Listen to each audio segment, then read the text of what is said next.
Magpapakali survey lang po sana kami. Ha? May tanong po kami sa inyo. Kung Opo. sino po ang kanilang napupusuan sa darating na eleksyon sa 2028. Sila po yung mga nababalitaan natin tatakbo. Sara. Sino po? Duterte. Sara Sara. Duterte. Bakit po tayo? Medyo baka maging maganda ang takbo ng panahon. Maganda ang takbo ng panahon ng Sige. kanyang tatay. Ayun lang, Sa inyo madam, makabala lang saglit ha. Meron po kasi kaming kali survey na ginagawa. Sino po ang kanilang napupusuan at bakit? Sara. Bibi Sara Duterte. Oo. Bakit po? Mas maganda yung sa tatay niya, yung pagpapalakad. Kaya gusto ko si Sara. Sana po.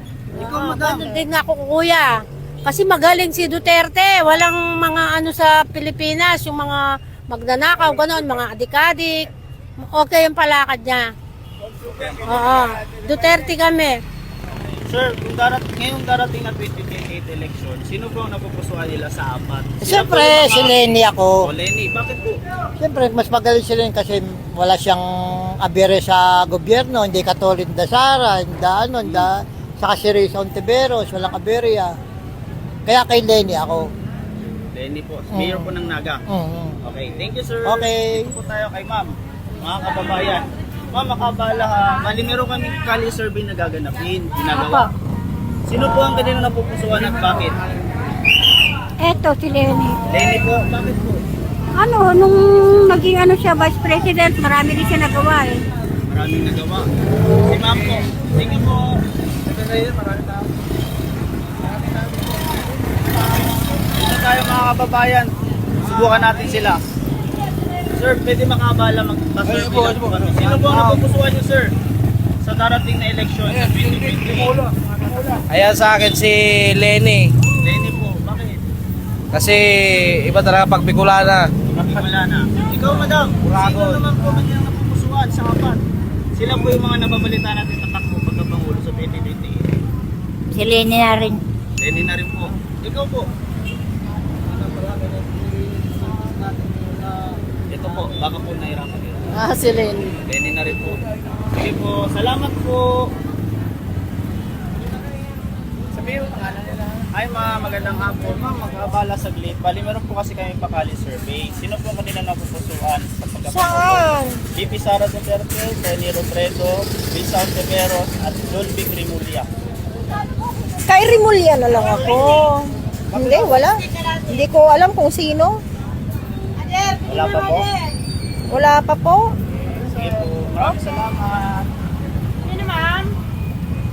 Hello po. Mami, makabala. Papakali survey po sana kami.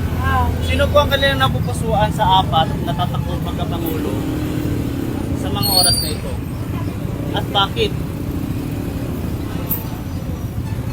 Lubredo po ako. Lenny, Oh. bakit po madam?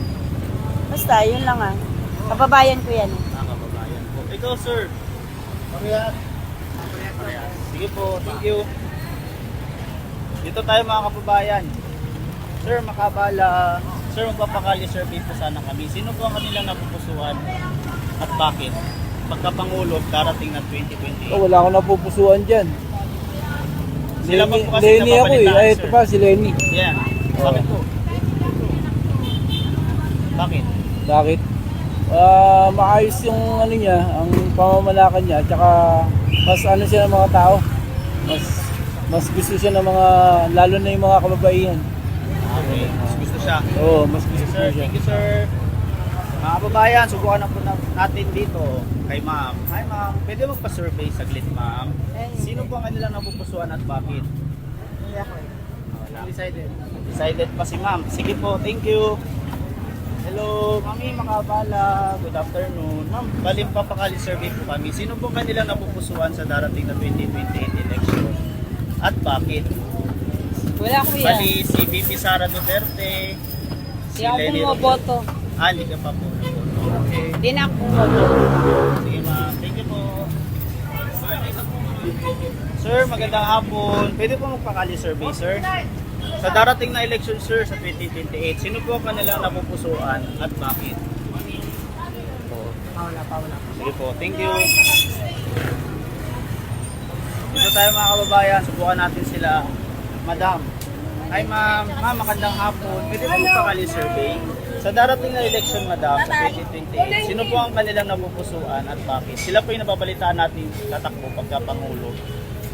Si Sara Duterte po. VP Sara Duterte, madam. Bakit naman po? Ay, Duterte ako.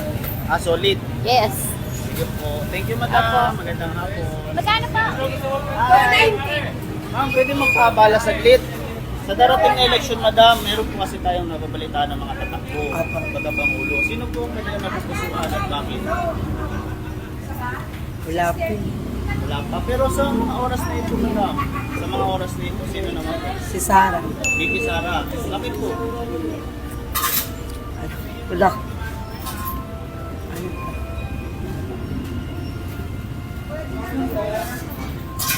Parang siya lang po kasi ang pursigido talaga na. Siyang fit. Siya talagang pursigido maging pangulo. Sige po. Salamat, madam. Pasensya na sa abala. Tara mga kababayan, samahan nyo kami. At marami pang tao dito at ating higil at tasin. Sir, magandang hapon. Ito mang kakali, sir. Isang iyan. Sa darating na election, sir, sino po ang kanilang napupusuan at bakit?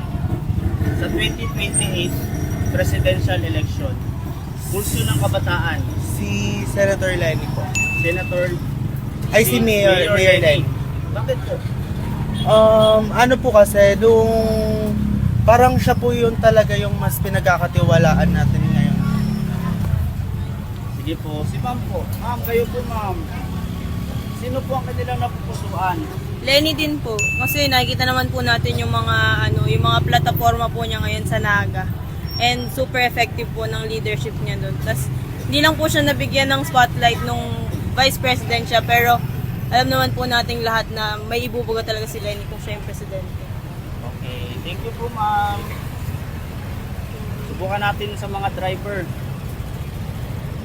Sir, good afternoon. Nakabala saglit. Sir, magpapakali survey lang po sana kami, sir. Sa darating na election sa 2028, sino po ang kanilang napupusuan? At bakit? Sila po yung nababalita natin tatakbo. Si ako, si Sara. VP Sara Duterte. Bakit po, sir? Ano lang, napupusuan ko lang. Napupusuan. Sige, sir. Malakas sa survey. Tsaka maganda yung yung pamamalakad niya sa Davao. Davao. Yes. Good. Salamat, sir. Thank you.